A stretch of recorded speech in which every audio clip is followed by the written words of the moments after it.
Let me cross to Sky News host and Herald Sun columnist Andrew Boldt now. Thanks for joining us, Andrew. Really looking forward to your world exclusive interview with George Pell tomorrow night. Obviously, you spent time with him on the weekend. The first thing I just wanted to get from you was your assessment of how he's bearing up. How's his health and how is he personally bearing up after all of this? He's lost a lot of weight. He says that's great. He had some health conditions going in, serious ones. That's obviously helped. He said he had time to reflect and think things through and all that. He didn't seem half as angry as I expected, certainly not bitter. I mean, he's got very justifiable concerns about Victoria Police, about the ABC and about the Victorian Court of Appeal. Very justifiable.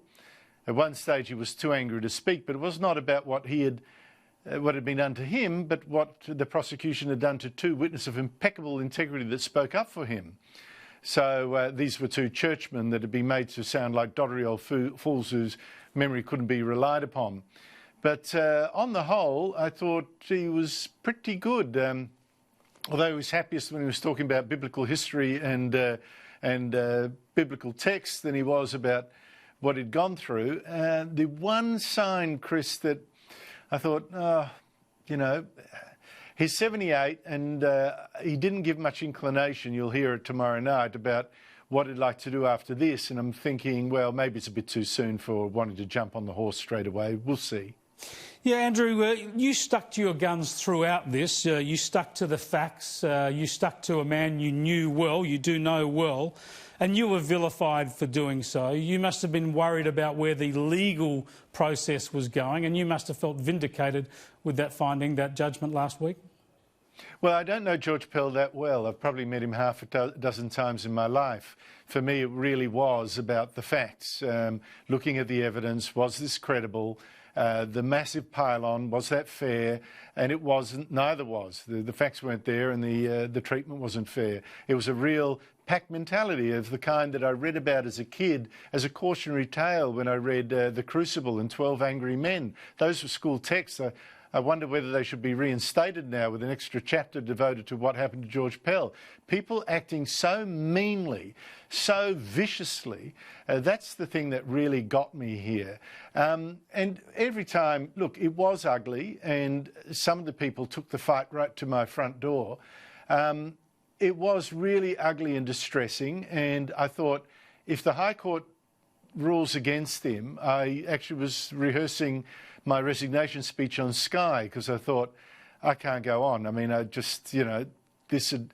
But every time I felt low, I have to say, I said to my wife quite often, whatever I'm going through is just a drop in a Pacific Ocean compared to the fact that an innocent man is in jail for a horrible crime he did not commit. Well, when you read the evidence, when you read Weinberg's dissenting judgment, it was almost unthinkable that the High Court would allow this to stand, and thankfully they came out with an emphatic judgment. You talk about this witch hunt, the Crucible, yes, is very instructive. I'm old enough to remember the public pile-on with Lindy Chamberlain. Now, that was a case that's probably closest to this in Australian history. Everyone in the country had a view on that, but it was much less politicised. It was much less nasty, I think. I don't think we've seen anything like the media witch hunt that we've seen against George Pell. Oh, I think that's absolutely correct. And there were still voices in the media prepared to argue, you know, consistently that she was innocent.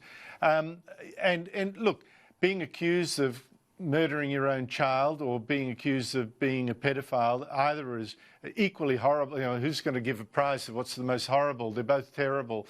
And yet there was this added viciousness here, you know, with the mob, this screaming, angry mob that Pell had to walk through, was made to walk through, going to his committal hearings, for instance, you know, chasing his lawyer down the street, the hounding of anyone that spoke up for him. There's so few people who did.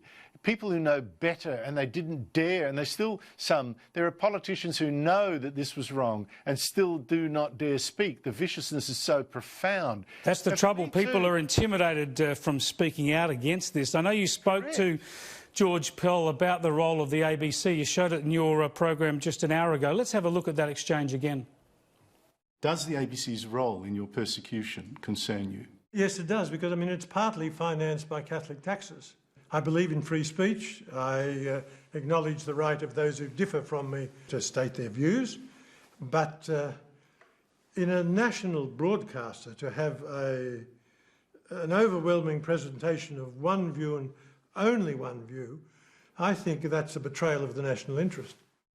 You see all of that on Sky News at 7 o'clock tomorrow night on Andrew Boldt's program. Andrew, the question I have to ask there, when you talk about the ABC and its role in this and other media, will they learn? Will they be admonished by this? I fear not. Oh, Chris, mate, anyone looking at the top of your program knows, no, there is zero self-reflection going on. This is the thing. I mean, they're being put under no pressure except from a few of us, you, me, you know, Chris Mitchell and others, but Frank Brennan. But while the media left, their friends in the left aren't doing this, apart from Frank Brennan, of course. And there's no politician doing it either. The communications minister should have been on the blower demanding an external inquiry into this. You cannot have a state organisation pledged for years to the destruction of a single individual, promoting for years claims against him, not one of which has stood up to the test of the courts, and just simply brush it under the carpet like, well, so, you know, you can't do that. And this is the other big difference between Lindy Chamberlain and the George Pell case, the one that should concern us all. You had the ABC, state-funded national broadcaster, persecuting him. You had the Victoria Police, 26 attempts to try and nail him, with accusations so preposterous not one has succeeded. Some were thrown out at the earliest instance. Some are literally impossible. Some didn't even ask any witness to corroborate them. They just went to court like, of course, the accusation's enough. And the role of the Victorian Court of Appeal. All of those things, plus politicians joining in the witch hunt. That is so sinister that surely some Liberals must end their cowardly silence and speak up. These are questions of national importance, because if they could do that to George Pell, one day they could do that to you. Spot on, Andrew Boldt. Thanks so much for staying back and talking to us. I can't wait to see the interview tomorrow night. Thank you very much. Andrew Boldt there. Of course, he's got the world exclusive interview with Cardinal George Pell that'll be airing here on Sky News at 7 p.m. tomorrow night.